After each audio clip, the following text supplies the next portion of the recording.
Oke, pada pertemuan kedua ini ada dua materi. Yang pertama mengenai jendela johari dan yang kedua adalah mengenai prinsip-prinsip komunikasi. Silakan disimak videonya. Kalau misalnya ada hal-hal yang kurang dipahami, nanti bisa ditanyakan di kelas ya. Oke, apa sih yang disebut dengan si prinsip-prinsip komunikasi ini? Perlu kita ketahui bahwa komunikasi merupakan salah satu paket isyarat. Paket isyarat ini seperti apa? Kita menggunakan definisi dari Pittenger dan Hackett, dikatakan bahwa sebetulnya perilaku komunikasi ini adalah apa yang melibatkan pesan verbal, isyarat tubuh, atau komunikasi dari keduanya. Nah, ini biasa disebut dalam paket. Jadi seperti apa sih Bu contohnya? Kalau misalnya kita berbicara, kita, melirik kanan kiri mata kita misalnya, kemudian alis kita bergerak, tangan kita bergerak, tubuh kita ikut bergerak, maka secara tidak langsung itu ada dalam satu paket. Jadi artian komunikasi verbal dan komunikasi nonverbal itu tidak bisa dipisahkan karena mereka bagian dari paket komunikasi yang biasa kita lakukan setiap hari. Lambang atau simbol adalah sesuatu yang digunakan untuk menunjukkan sesuatu lainnya berdasarkan sekelompok orang. Lambang itu seperti apa sih? Misal, kalau kalian sedang mengangkat jempol. Ketika mengangkat jempol, orang akan memaknai yang berbeda-beda. Ada yang bilang oke, ada yang bilang sip, ada yang bilang kalau mau stop memberhentikan mobil di jalan itu biasanya kita pakai jempol juga, ada seperti itu. Atau misalnya di pinggir jalan, kita mau memberhentikan, angkutan umum, itu biasanya kita pakai jempol juga. Nah, itu disebut dengan, salah satu lambang atau simbol yang memang digunakan oleh, berdasarkan kesepakatan sekelompok orang, dan diakui secara bersama. Nah, lambang ini bersifat sembarang, mana suka atau sewenang-wenang. Jadi dalam artian, lambang ini, tergantung pemaknaannya seperti apa, orang lain akan memiliki makna yang berbeda. Bisa jadi, mengangkat jempol itu bukan kata sip kalau di negara orang lain atau di suku orang lain ataupun, di daerah lain. Tapi di kita bisa jadi, kalau kita mengangkat jempol itu artinya sip. Sama ketika seseorang misalnya mengangkat jari tengah.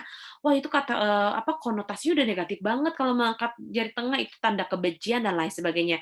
Tapi justru bisa jadi di, wilayah lain atau negara lain mengangkat jari tengah ya itu bukan arti apapun, tidak memiliki arti apapun bahkan, seperti itu. Lambang pada dasarnya tidak mempunyai makna. Yang memaknai lambang itu adalah manusia kita sendiri. Jadi kayak kita menamai kalau ungu ya itu warnanya ungu. Itu siapa yang ngasih nama kita gitu. Nah, jadi setiap benda, barang, apapun itu simbol yang memaknai adalah kita. Karena sebetulnya mereka tidak memiliki makna sebelumnya. Siapa yang memaknai? Manusia itu sendiri. Jadi makanya kenapa lambang itu bervariasi. Nah, kenapa bisa dikatakan bervariasi? Karena, lambang ini, tergantung pemaknaannya. Contoh di beberapa negara ketika melakukan salaman, ada yang salamannya cipika-cipiki, ada yang salamannya tanpa berpegangan tangan, ada yang salaman dengan handshake atau bergenggam tangan ya. Terus ada juga dia salamannya dengan saling meludah, itu juga ada. Jadi tergantung lambang ini dimaknainya di kelompok mana, atas dasar apa, dan semua bentuk lambang ini tuh akan bervariasi tergantung wilayah atau negaranya, seperti itu. Nah, kemudian, dalam prinsip komunikasi kita mengenal yang namanya pesan yang kontradiktif. Ernst Baer mengatakan bahwa apa sih yang disebut dengan si kontradiktif ini? Ini dikatakan sebagai pesan-pesan, yang diskordansi atau discordance, merupakan akibat dari keinginan untuk mengkomunikasikan dua emosi atau perasaan yang berbeda. Contoh ya, pesan yang kontradiktif itu contohnya seperti ini. Jadi kita bilang kita tuh sebenarnya nggak mau gitu ya, misalnya aduh, emosi kita atau perasaan kita tuh bilang nggak mau, tapi kalau ditanya, "Kamu mau nggak?" "Iya iya." Tapi kita nganggukin kepala dengan kata iya itu ditekan, kemudian terpaksa. Jadi orang bisa terlihat. Nah, itu yang disebut dengan pesan yang kontradiktif. Atau misalnya kalian bilang bagus nih sama orang, Tapi ternyata bilang bagusnya ya nggak bagus gitu, emang nggak bagus, cuman ya yang penting dia seneng lah. Nah, ini yang cukup salah ya. Jadi pastikan kalau pesan yang kontradiktif ini Pesan yang kontradiktif ini harus sesuai dengan apa yang biasanya bertentangan dengan isi hati dengan apa yang dikatakan. Nah, ini cukup berbahaya kalau misalnya sering dilakukan. Pertama, bisa menyakiti diri sendiri karena artinya kita sedang bohong. Dua, bisa jadi orang lain juga jadi tidak suka kepada kita karena pesan yang disampaikan tidak sesuai gitu ya. Itu yang disebut dengan pesan kontradiktif. Kemudian ada yang disebut dengan komunikasi ini adalah proses penyesuaian. Nah, kalau Pittenger mengatakan komunikasi hanya terjadi bila para komunikatornya menggunakan sistem isyarat yang sama. Jadi kalau misalnya kita bilang iya, maka mayoritas orang akan menganggukkan kepala. Nah, menganggukkan kepala ini disebut sebagai bentuk komunikasi atau bentuk proses penyesuaian. Oh, berarti tanda setuju. Atau misalnya mengirim salam. Kalau mengirim salam kan kalau di India itu dengan kita menyentuh kaki orang yang lebih tua gitu ya. Kalau di Sunda dengan mencium tangan. Kalau maksudnya di Indonesia ya mayoritas kebanyakan mencium tangan. Terus kalau di Jepang, Korea atau negara-negara Asia lainnya dengan membungkukkan badan. Nah, itu adalah proses komunikasi yang disesuaikan dengan wilayahnya. Nah, prinsip ini menjadi sangat relevan jika kita menyadari bahwa tidak ada orang yang menggunakan sistem isyarat yang sama persis. Makanya terjadi istilah yang namanya miskomunikasi. Miskomunikasi ini terjadi karena memang adanya kesalahpahaman atau adanya perbedaan makna dari isyarat yang disampaikan.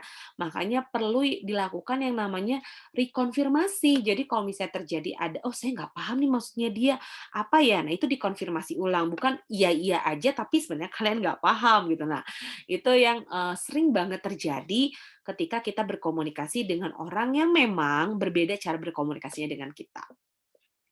Budaya atau suku-budaya yang berbeda, ini meskipun menggunakan bahasa yang sama, seringkali memiliki sistem komunikasi nonverbal yang sangat berbeda. Tadi yang Ibu sampaikan ya, dengan cara mengirim salam atau memberi salam, tiap negara tuh beda gitu ya. Dan itu pemaknaannya juga berbeda, sehingga bagaimana caranya supaya pemaknaan itu jadi sama gitu dan jadi sesuai. Nah, bila sistem ini berbeda, komunikasi yang bermakna dan efektif tidak akan terjadi. Artinya, ketika kita sudah paham perbedaan-perbedaan yang terjadi antara yang memberi pesan dengan kita yang menerima pesan, maka otomatis ini jadi akan efektif gitu ya. Itu yang disebut dengan budaya atau subbudaya yang berbeda. Nah, selanjutnya ada komunikasi memiliki dimensi isi dan dimensi hubungan. Kenapa sih komunikasi ini harus ada isinya, terus hubungannya apa? Nah, sadar atau tidak, ketika kita berkomunikasi dengan orang lain secara verbal atau menggunakan suara, maka itu akan disandi sebagai dimensi isi. Sementara kalau dimensi hubungan itu akan diibaratkan sebagai komunikasi nonverbal. Nah, makanya tadi Ibu bilang di awal, kalau orang berkomunikasi itu pasti gerak tangannya bergerak, halisnya, ataupun gestur tubuhnya, pundaknya, kakinya, dan lain sebagainya. Kenapa? Karena ada keterkaitan di mana dimensi isi dan dimensi hubungan, yaitu antara komunikasi verbal dan komunikasi nonverbalnya. Nah, dimensi hubungan ini menunjukkan sebetulnya bagaimana cara kita mengatakannya dan juga bagaimana cara kita mengisyaratkannya kepada orang lain, sehingga bisa terjadi hubungan yang baik antar orang yang berkomunikasi, baik komunikan maupun dengan komunikator. Nah, ini makanya kenapa komunikasi verbal dan komunikasi nonverbal satu sama lain saling terkait. Karena kenapa? Di dalamnya ada dimensi isi dan di dalamnya juga ada dimensi hubungan tersebut, seperti itu.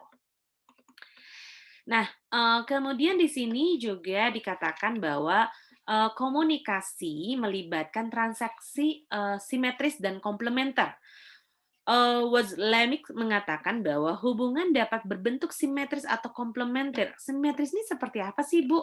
Simetris ini adalah dua orang saling bercermin pada perilaku orang lain. Jadi kalau misalnya kalian berbicara ke orang lain, "Kok dia kayaknya ngomongnya sama ya kayak saya? Ih, dia kelakuannya sama ya, nggak jawab persis." Itu seolah-olah kita sedang bercermin, artinya, itu disebut dengan komunikasi yang berhubungan simetris. Ketika satu sama lain dan kita berkomunikasi, nyambung, kemudian juga tidak sedikit konflik, maka dikategorikan bahwa komunikasi yang dilakukan adalah hubungan yang simetris sebetulnya, gitu ya. Kemudian bagaimana dengan hubungan yang komplementer? Nah, kalau hubungan yang komplementer ini, biasanya berfungsi sebagai stimulus perilaku komplementer dari orang lain. Misalnya ketika kita berkomunikasi sama orang, ada aja jenis komunikasi yang jadi berbeda. Misalnya, "Kok nggak nyambung ya kalau ngomong sama dia?" "Oh, kayaknya beda ya kalau ngomong sama dia."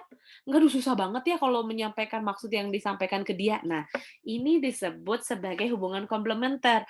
Artinya kenapa? Ada komunikasi antara kedua belah pihak yang nggak sesuai. Nah, ketidaksesuaian inilah yang menjadi stimulus komunikasi itu biasanya tidak berlanjut. Kenapa tidak berlanjut? Karena mentok, komunikasinya tuh mentok gitu, karena, "Duh susah banget ya, kok ini nggak paham-paham." Nah, ini yang disebut sebagai hubungan yang komplementer gitu. Jadi, kalau misalnya intinya aja ketika kalian ketemu dengan orang yang, "Hei, kok kalau ngomong sama dia nggak pernah nyambung, susah banget." Nah, itu berarti komplementer. Tapi kalau misalnya kamu kan ketemu sama orang, baru satu 2 kali percakapan, "Kok kayaknya udah nyambung banget, kok seru ya?" Nah, itu disebut dengan, simetris hubungannya. Nah, terus ada juga yang disebut dengan rangkaian komunikasi dipuktuasi. Menurut Paul Wozniak, Janet Bevin dalam bukunya Pragmatic of Human Communication, dikatakan bahwa kecenderungan untuk membagi berbagai transaksi komunikasi ini ke dalam rangkaian stimulus dengan tanggapan sebagai puktuasi. Puktuasi ini apa sih? Puktuasi ini adalah stimulus atau tanggapan untuk memahami proses yang terjadi. Jadi misal kalian saat ini, sedang mendengarkan videonya ibu. "Aduh, si ibu nih ngomongnya cepet banget, nggak ngerti saya." Atau misalnya, "Duh, si ibu nih penjelasannya rumit, sulit, saya nggak paham nih sama penjelasannya." Nah, maka ketika kalian berpikir seperti itu, akan ada kecenderungan kalian membagi transaksi komunikasi. "Oh, saya paham nih maksudnya, saya nggak ngerti-ngerti." Nah, jadi ada poin-poin yang disampaikan oleh komunikator yang tidak kalian pahami, maka itu disebut rangkaian dari puktuasi yang terjadi tanggapan. Nah, tapi kalau misalnya tiba-tiba ibu menyampaikan ini, terus kalian bilang, "Ya nih ngerti banget, jelas banget nih penyampaian materinya." Nah, ketika kalian mendengar itu dan kalian paham akan itu, maka otomatis itu juga fluktuasi. Karena kenapa? Ada tanggapan, "Saya ngerti kok," tapi si B, "Kok saya nggak ngerti-ngerti apa yang disampaikan sama Bu Sipat di materinya?" Nah, itu adalah ada rangkaian fluktuasi. Bisa jadi ada noise atau ada gangguan yang terjadi pada orang yang tidak memahami. Entah itu bisa jadi daya tangkap, atau bisa jadi, "Oh, saya nggak ngerti karena, penjelasannya terlalu cepat." Nah, kondisi-kondisi itulah yang disebut dengan rangkaian komunikasi dipunktuasi. Nah, kemudian ada komunikasi ini sebagai proses transaksional. Apa sih yang disebut dengan komunikasi proses transaksional itu? Pertama, komunikasi ini ingat, komunikasi adalah proses. Proses apa? Proses di mana seseorang menyampaikan pesan kepada orang lain. Untuk apa? Untuk orang lain itu paham atau tidak ya apa yang dimaksud dengan pesan yang disampaikan oleh orang tersebut gitu ya. Nah, proses inilah yang, biasanya kita abaikan, kita hanya pengen tahu didengar aja, tapi itu kita kadang lupa gitu, oh ada proses informasi yang ke-skip nih, entah itu kata-kata atau itu ada poin-poin lainnya. Itu adalah komunikasi adalah proses. Nah, kemudian ada komponen-komponen komunikasi yang saling terkait. Apa sih komunikasi ini komponennya yang saling terkait? Pertama, pasti ada komunikator. Dua, pasti ada pesan. Tiga, pasti ada media yang digunakan. Seperti kalian saat ini sedang berkomunikasi dengan ibu, media yang digunakan untuk belajar adalah video Zoom. Nah, video ini merupakan bagian dari komponen komunikasi yang saling terkait. Empat, itu ada, apa sih namanya, ada, astaga, ada komunikan. Nah, kemudian yang kelima adalah hasil. Hasil ini feedback. Feedbacknya paham atau tidak paham, mengerti atau tidak mengerti dari proses komunikasi transaksional yang dilakukan gitu ya. Nah, komunikator ini ketika kita melakukan proses transaksional itu nggak bisa diabaikan karena komunikator merupakan bagian yang paling penting dalam satu kesatuan ketika kita berkomunikasi dengan orang lain. Emang bagian pentingnya apa, Bu? Banyak hal gitu ya bagian pentingnya. Misal contoh bagian penting dari berkomunikasi itu adalah apa ya, bagian terpenting dari komunikasinya misalnya, mau menyampaikan segala sesuatu, itu pasti harus ada lawan bicaranya, kecuali kita berbicara dengan diri sendiri. Kalau berbicara dengan diri sendiri, tentu, itu bukan jadi satu kesatuan. Jatuhnya bukan komunikasi antar pribadi, tapi jatuhnya adalah komunikasi intrapribadi. Komunikasi intrapribadi adalah komunikasi komunikasi di mana kita berbicara dengan diri sendiri, seperti itu. Nah, kemudian di sini ada komunikasi yang tak terhindarkan. Nah, seperti apa sih jenis komunikasi yang tak terhindarkan? Seringkali ketika kita berkomunikasi dengan orang lain, kita tuh merasa kita tuh harus berkomunikasi, tapi tidak berkomunikasi. Jadi bila kita sedang interaksi nih dengan orang lain, kita tidak bisa atau menanggapi pesan dari orang lain. Contoh sederhananya kayak apa, Bu? Contoh sederhananya banget komunikasi tak terhindarkan. Saya ini lagi malas ngomong, lagi malas nyimak orang, terus diajak ngobrol, terus udah kayak gitu jawaban saya pasti, "Hah? Hah? Kenapa?" Nah, jawaban-jawaban seperti itu adalah kondisi di mana komunikasi yang tak terhindarkan.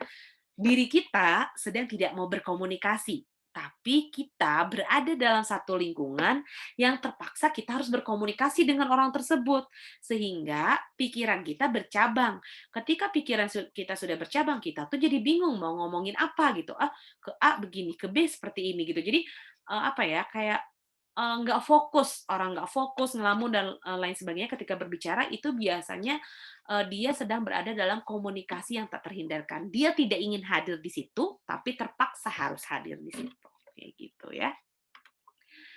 Nah, kemudian ada komunikasi yang bersifat tak reversible atau biasa disebut dengan komunikasi irreversible. Irreversible ya istilahnya. Jadi, kita bisa membalikan proses beberapa sistem tertentu dan dapat dilakukan berulang-ulang. Nah, ketika kita mengulangi kembali informasi terus-menerus, itu disebut dengan reversible. Tapi ada juga jenis komunikasi yang disebut dengan irreversible. Hanya dapat berjalan satu arah dan tidak bisa timbal balik. Contohnya nih, ketika kita sudah terlanjur ngomong sama A, terus kita pengen tarik lagi, orang tuh nggak akan percaya karena kenapa? Biasanya orang hanya akan percaya dengan percakapan kita di awal, yang pertama kali.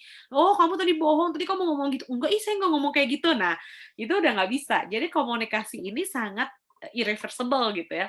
Jadi pastikan ketika berkomunikasi, kalau misalnya kita bayar terus pengen dibalikin duitnya bisa. Tapi kalau ngomong pengen dibalikin lagi tuh nggak bisa, karena bisa jadi pembicaraan kita, obrolan kita itu sudah masuk ke alam bawah sadarnya seseorang dan orang itu tuh jadi ingat apa yang kita sampaikan atau apa yang kita bicarakan. Jadi makanya ada istilah ya yang dikatakan bahwa mulutmu harimaumu, jadi hati-hati pada saat berbicara.